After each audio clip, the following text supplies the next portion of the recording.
Hey guys, it's Animelover and I'm back with another video. So I just want to preface, if my audio sounds weird, it's because I'm in my living room and I really just didn't want to go to my hobby room as it gets really hot, and I'm already out here and I just need to record things because I just keep telling myself I need to get to the better place to record, and I'm just like, no, I'm here. It's pretty good out here for audio at times. So I'm doing it here and I'm actually recording because I want to record YouTube videos for our art channel, as I've been heavy focused on gaming and I kind of want to do some art video recordings. So this video is going to basically be breaking up the monotony that I've been doing with art supply videos, as I have just been uploading those constantly and I'm pretty sure you guys are probably tired or bored of them at this moment. So thought I'd throw in a fun little me just talking, rambling video, as I have videos going on in the background of basically art I have done recently. And so basically I'm going to be talking about adopts and just overall just the premise of adopts and just how I got into them, why I started doing them, how long I've been doing them, and just overall that kind of stuff. And just, yeah. So I want to preface, I've always loved doing character designs and just designing characters. And a lot of the times the characters would just become my OCs back in the day because I designed so many things. And I was just like, yeah, these are my characters and stuff like that. Yeah. Obviously you can't keep every single character design that you make. I mean, you can try. I don't know how well that goes, but you can try. And I basically designed a lot of stuff. I think I got heavily into it, I think in freshman year of high school and stuff. And I genuinely really enjoyed making character designs in freshman year. And I actually used to upload them on my main account. So my whole main account and stuff like that on Instagram. I uploaded them there first, and then I was actually approached by someone and they were like, hey, I'm starting a group, or I think it's a group adopt kind of account where multiple admins exist on the account and you share basically a password and stuff like that. And that's what we did. And I actually was like, yeah, let's do it. And so I was like, cool. And so I started becoming heavily more into adopts because I was trying to pump out as many as I could to keep the account active and, stuff like that. And funny enough, after a while, I did start to notice that I was also the only one uploading. And it was kind of weird because I was I think I uploaded for at least a year or two where I was basically being the only one. In the beginning, multiple people were uploading, but then after a while it just stopped. And it was just huh. And I noticed this, and I'm pretty sure the admin of the actual account also noticed this, because someone had asked in the thing, they were like, hey, is anyone still active on the thing? And I'm like, I am. And they're like, yeah, I've seen that kind of thing. And then they'd ask me, hey, do you want the account? You just want it solely? And I was like, sure. And so they give me full access, and in the process, I remove everyone else from the account just because it's my account and I don't want anyone to really get into it and I don't want to get hacked. So I end up changing all the passwords and stuff like that. And I changed the name of the account, and solely me and Fangirl actually become the sole people. Originally it was me for a while, but then I was like, hey, Fangirl, do you want to join the adopt account? Because we can share it. And she was like, sure, because she makes adopts as well. So yeah, that's kind of how we got our adopt account and all that. And it's a really weird, convoluted story of how it happened, but it's still funny nonetheless. I just became the only person uploading, and so I got it in the end, and I just find that funny. And I still have the account to this day, and I still upload decently. I don't post frequently as I used to do, but I try to post whenever I can. It was actually funny, when I think I got it, I kind of kept it the same for a really long time. I kept the original name, I kept the original photo and stuff like that. And I think it took me until Fangirl joined to fully remodel and just update the whole account. And I basically changed the profile picture, I changed the name of the account, I changed the bio and stuff like that, and I just changed everything finally. And I think it took me a few months to change it after fully getting access to the account. And I find that funny of how long it took me. And I think it was because I was so stuck at seeing the old version and the old name that I didn't know how to change it or how to update it. And I just didn't know what to do. And eventually I ended up doing it in the end. And I ended up coming up with something that I really like and really enjoy how our basically adopt account now looks.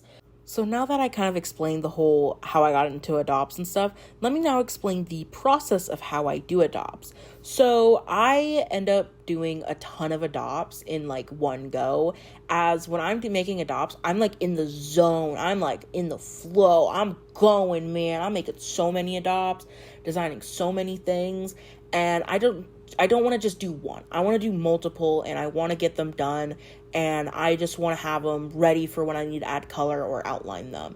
And this could be digitally or traditionally. It's the same way. It's just how I am when I do adopts. I just make so many because I'm just going, man. I'm pumping out like 10 to 20 adopts in one go, and then I'm just like, ugh, I'm burnt out now. But yeah, normally that's how many adopts I tend to do. Recently I actually made 40 actually, because I was like in the zone, like really in the zone. And these adopts that you're seeing in the video are actually 20 of the adopts that I actually made recently. So yeah, this is just some of them. These are just the ones that I was able to actually upload, as the other ones are a little bit gory and the other ones are actually going to be in a different type video. So yeah. So the process with my digital adopts and my traditional adopts are very different, and I'm going to explain the digital one. It's going to be kind of weird and convoluted, but hopefully it makes sense in the end. So when I make adopts, I have preset bases. I have made 3. I recently just made 4, which is my sprite one now. I end up basically making all the sketches in those canvases. There are 4 canvases that I have, and all of the adopts get sketched out in that. And then once those sketches are done, I will save those basically sketches as like a normal file with the background, basically base in the background and stuff. And then I will then throw it into a whole new canvas and take basically the line art layer of said base, throw it in, put symmetry on, and then go about my merry way and finish the adopt that way. And that's kind of why you guys don't see the sketching in this, as I'm doing it completely in a whole different canvas, that at this point, because I have done so many sketches in that canvas, it crashes when I try to save it, or it takes way too long to save, and I don't really want to break my Procreate, so I'm not going to show you guys the sketching progress. I mean, I could probably move the line art layer to a whole new canvas and then save the progress from there, like a whole new thing, but I'm lazy and I don't want to do that. So I actually recently started doing $10 or $5 batches of 10 or 12 adopts, which actually was inspired off of my friend Clowny, who does so many batches of adopts like that. And I think she does more than me. I think she does about like 20 or something, or like even more than that.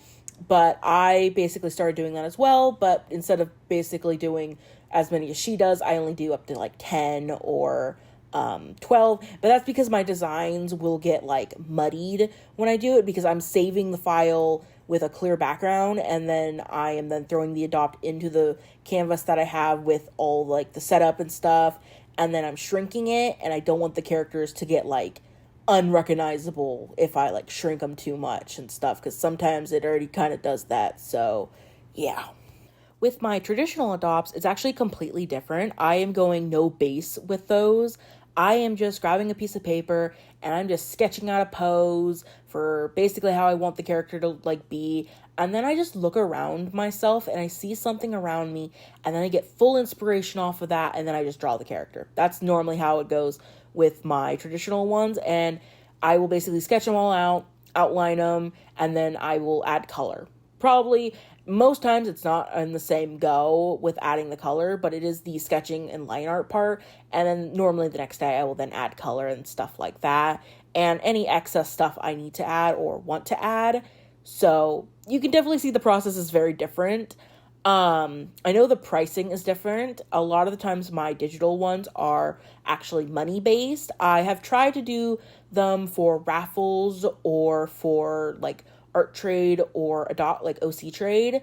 More recently with my digital, it's hard for me to do because so many of the designs are really like complicated or really good and I want them to be money, but I have to remind myself that not everyone has money and I need to do some for art or OC trade. I will say 90% of the time my like traditional adopts are art trade or OC trade.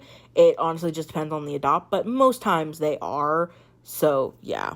So the last bit of stuff I'm going to talk about in this video is how basically I get inspiration of making adopts and how you can get inspiration of making adopts, as it's super simple, at least it is for me. So a lot of the times I actually get inspiration from anything around me. It could be stuff that I've seen outside, like a plant, a person, hell, a car could even be something, an animal, just anything that I've saw and stuff like that.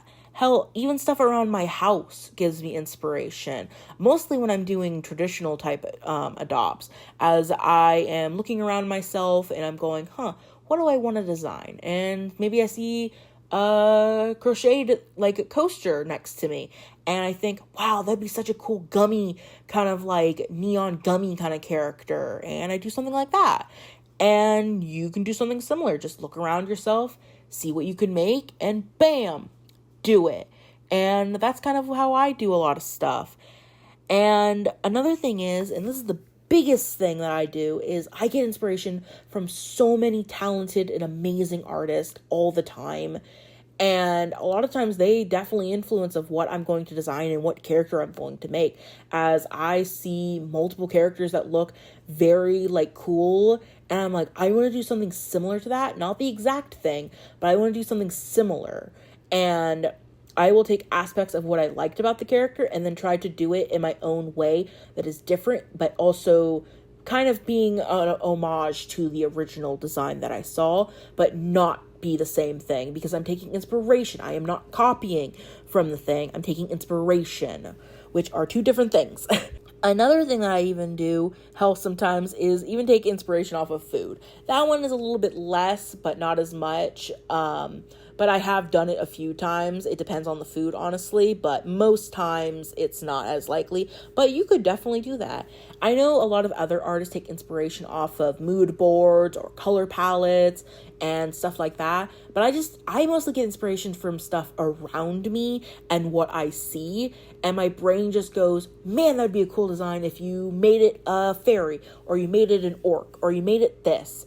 And that's the best thing about adopts, is it pushes you and it pushes your design capabilities and how you're going to do it.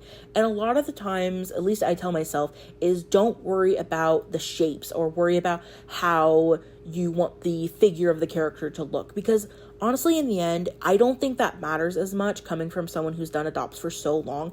It just matters if you're having fun and you're making such a cool and unique design. And that's all that matters. Yes, shapes and stuff, like body shapes and making a character look like, say, a circle and they're fully round. And yeah, that's cool. But I think it's really cool to make a character based off of something like a water bottle and make them shaped like the water bottle and make them kind of really resemble the water bottle, with aspects of them having maybe a cap of like a hat that's a cap and stuff like that, and just do stuff like that. And there's no one way to do an adopt, and honestly, I encourage more people to do adopts, as it's super fun and very it pushes you out of your comfort zones all the time, as I'm playing with new brushes, I'm playing with new textures when I do adopts, and it's just so fun every time I do it. And I really encourage more people to do adopts. It's just super fun. Wow, that was an extremely rambly type video, but honestly at this point, did you guys expect anything less from me? My whole shtick is I ramble a lot for a really long time and try to not get sidetracked. Since we're at the end of the video, I'm a little self-promotion because, well, I can. So if you guys want to get early access or exclusive art, then go check out our Patreon. If you are a minor, this is not for you. So if you guys want to get sketches, whips, hell, even early access art to basically YouTube art, then go check out our Patreon, as we tend to post our things days, if not weeks, before we upload our YouTube videos publicly and stuff like that, so you can get early access to those. If you're interested in getting any commissions or yachas, then go check out our Ko-fi, as we have tons of stuff listed there for you if you're interested in getting any commissions from us. And if you're interested in getting any adopts from us, then you can check out our Instagram adopt account or our toy house, as we have tons of adopts available still and that are still open for money or art or OC trade. So if you're interested, go check them out and DM us if you're interested. Last but not least, if you want more content from us, then go check out our gaming channel. We post basically every Monday, Wednesday, and Saturday, and actively right now we are uploading almost every single day as we post our Sprite videos, as we have so many of them and we need to get them out and stuff. There's just too many. It's an overflooding of Fortnite sprites. So yeah, if you guys are interested in that, then go check out our gaming channel. All of these links will be down in the description down below if you're interested in supporting us. And if you guys enjoyed this video, please consider leaving a like, comment, and subscribe. And I'll see you on the next one. Bye!